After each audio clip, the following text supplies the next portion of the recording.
When I left this school, I was presented with two options. I could move to New York City and begin my acting career, a city where I knew next to no one, or I could take the entry-level position that had been offered to me by Fidelity Investments. And this threw me for a loop. Should I take this job? Is this my destiny? Am I the next great financial genius? Should I come up with a plan B? Should I work in Boston for a few years and make enough money to have a cozy transition to New York? Well, I have always had a half-baked philosophy that having a plan B can muddy up your plan A. I didn't take the job.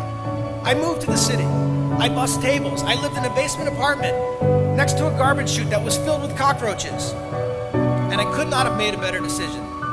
But I think the lesson is this.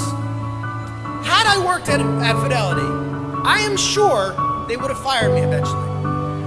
I can barely do long division, but I didn't want to fail at Fidelity, and I did not want to fail in Boston.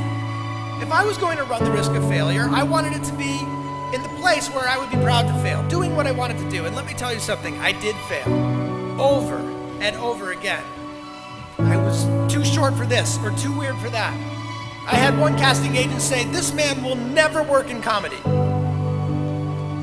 But I was in the fight. I was taking my punches, but I was in the fight.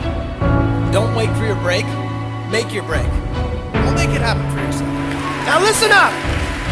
You cannot let a fear of failure, or a fear of comparison, or a fear of judgment stop you from doing what's going to make you great. You cannot succeed without this risk of failure. You cannot have a voice without the risk of criticism. And you cannot love without the risk of loss.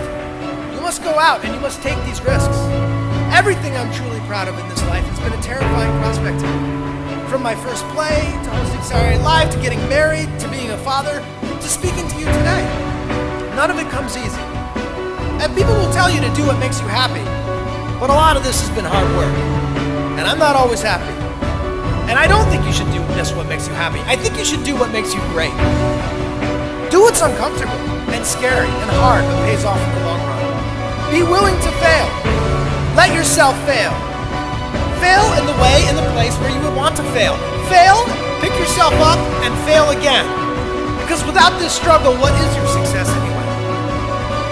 Look, as best we know it, we have one life. In it, you have to trust your own voice, your own ideas, your honesty, your vulnerability, and through this you will find your way.